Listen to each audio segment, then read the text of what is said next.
চাঁপাইনবাবগঞ্জে গরু জবাই করে সামাজিক জিয়াফতের মাধ্যমে ভারতীয় আগ্রাসনের বিরুদ্ধে প্রতিবাদ জানানো হয়েছে।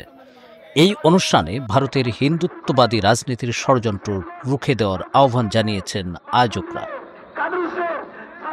৯ ফেব্রুয়ারি সকালে চাঁপাইনবাবগঞ্জের শিবগঞ্জ উপজেলার শিবগঞ্জ মডেল হাই স্কুল মাঠে গরু জবাই করে জিয়াফত করা হয়।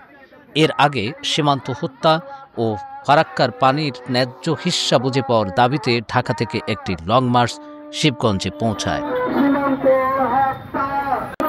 লং মার্চে বিভিন্ন জেলার মানুষ অংশগ্রহণ করেছে। শিবগঞ্জ মডেল হাই স্কুল মাঠে সংক্ষিপ্ত সভা করেন তারা।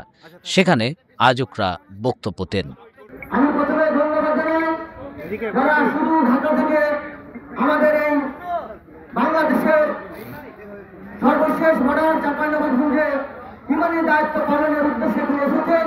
আমি চাঁপাইনবাবগঞ্জে শিবগঞ্জবাসীকে আমরা স্যালুট জানাই।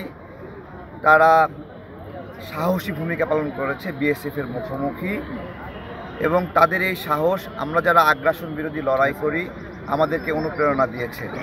আমরা সেজন্যই তাদেরকে স্যালুট জানাতে, সম্মান জানাতে এখানে এসেছি। আমরা এখানে এসে একটা লং মার্চ করব।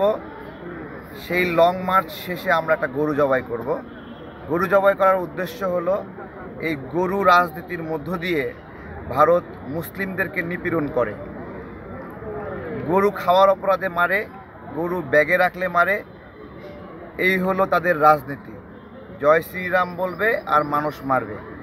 তো এই হিন্দুত্ববাদের যে আগ্রাসন, তারই প্রতিবাদ আমাদের এই জিয়াফত।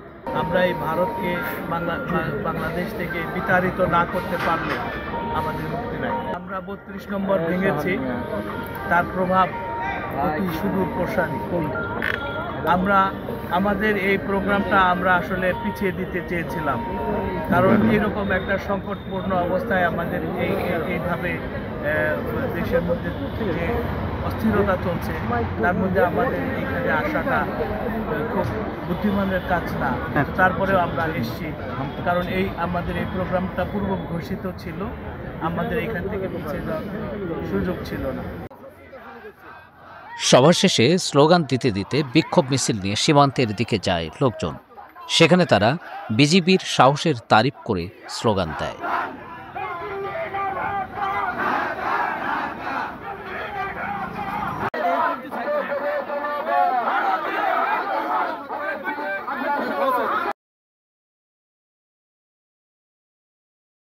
কেউ না বুঝলেও আমরা আপনার প্রয়োজন বুঝি, আর তাই তো অত্যাধুনিক ফিচার সম্বলিত বিভিন্ন সাইজ আর কালারের ২৫০টিরও বেশি ডিজাইন অপশন নিয়ে ওয়ালটন স্মার্ট ফ্রিজ বোঝে আপনার প্রয়োজন।